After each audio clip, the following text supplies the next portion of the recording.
1937년 7월 7일 베이징 외곽의 다리 하나에서 시작된 작은 총성이 아시아 대륙 전체를 전쟁의 불길로 몰아넣었습니다. 그 다리는 바로 루거우차오, 한국에서는 노구교라고 부릅니다. 이곳에서 일본군과 중국군 사이에 벌어진 충돌은 곧 전면전으로 확산됩니다. 역사는 이것을 중일 전쟁의 시작으로 기록하죠. 하지만 이 전쟁의 끝에는 수십만 명이 학살당한 또 하나의 이름이 남습니다. 바로 난징입니다. 일부 중일 전쟁의 시작 일본의 침략 명분. 루거우차오 사건은 일본의 전면 침공을 정당화하는 핑계가 됩니다. 일본은 병사 한 명이 실종됐다는 이유로 중국군의 진지수색을 요구했지만 중국 측이 이를 거부하자 곧바로 충돌이 발생했죠. 이 사건은 단순한 오해였을까요? 아니요. 사라졌다고 했던 일본 병사는 곧 멀쩡히 돌아왔습니다. 그런데도 일본은 전쟁 준비를 멈추지 않았습니다. 이미 만주 사변과 상하이 사변, 그리고 중국 침략을 위한 수많은 전초 작업을 마친 상태였던 일본에게 이 사건은 딱 알맞은 핑계였습니다. 전쟁은 피할 수 없는 흐름처럼 흘러가기 시작했죠. 2부 상하이 전투 예상 밖의 저항. 중국의 국민당 정부는 수도 난징을 지키기 위해 먼저 상하이에 군을 파견합니다. 일본은 당황합니다.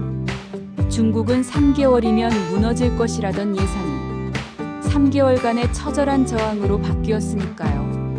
상하이 전투는 무려 3개월이나 이어졌고 일본군은 도시 하나를 점령하기 위해 전투기 500대와 수십만 명의 병력을 투입해야 했습니다. 이 과정에서 일본은 빠른 승리에 대한 기대를 접고 공포로 굴복시키는 전략으로 선회합니다.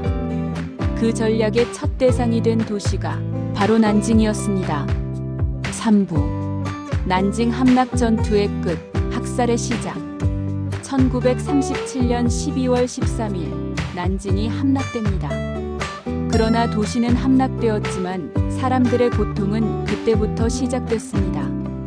일본군은 난징을 점령하자마자 무방비 상태의 시민과 포로들을 상대로 집단 학살과 성폭행, 약탈을 자행합니다.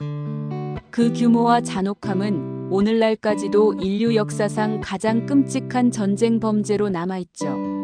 4부 난징 대학살 인류가 외면한 지옥. 도대체 어떤 일이 벌어졌을까요? 묶인 채 강에 끌려가 총살당한 수천 명의 포로들. 어린아이 앞에서 강간당한 어머니, 그런 어머니 앞에서 찢겨나간 아이들. 총검으로 찔린 임산부, 꺼내진 태아를 던지며 웃는 병사들. 강간 후 불태워 죽인 여성들.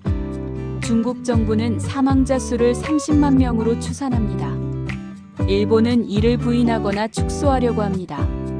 하지만 1946년 도쿄 전범 재판에서 국제사회는 약 20만 명 이상의 집단 학살이 있었음을 인정했습니다. 이것은 단순한 민족 간 갈등이 아닙니다. 인류 전체에 대한 범죄였습니다. 5부 외국인의 증언 기록된 진실. 당시 난징에 있었던 외국인들 역시 이 광경에 충격을 받습니다. 가장 유명한 인물은 독일인 존 라베. 아이러니하게도 그는 히틀러 나치 당원이었지만 난징에서는 수많은 중국인을 보호하기 위해 난징 안전지대를 설립합니다.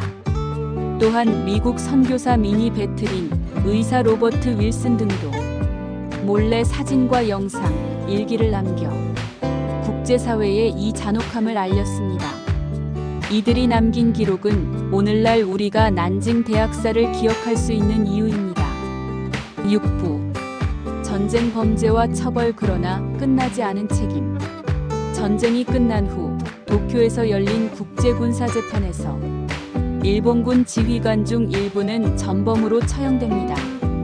그중 대표적인 인물이 마스이 이와네. 난징 대학살의 책임자로 지목되어 1948년 교수형을 당했죠. 하지만 대다수의 가해자들은 아무런 처벌도 받지 않았습니다. 일부는 일본 정치권에 진출하기도 했고 전후 일본 사회에서 영웅처럼 대접받기도 했습니다. 역사의 정의는 절반만 이뤄진 셈입니다. 7구. 오늘날의 일본 침묵과 왜곡. 더 충격적인 사실은 오늘날 일본의 일부 정치인들과 교과서에서 이 사건을 아예 삭제하거나 축소하고 있다는 점입니다. 난징 학살은 과장됐다. 30만 명은 중국의 조작이다. 증거가 없다. 하지만 증거는 있습니다. 사진이 있고 영상이 있으며 피해자의 증언과 가해자의 자백도 있습니다. 우리가 눈을 감는다면 그들은 입을 닫을 것입니다. 8부. 우리는 왜 기억해야 하는가?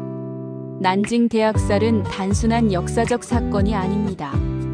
그것은 전쟁이 인간을 어디까지 무너뜨릴 수 있는지를 보여주는 참혹한 교훈입니다.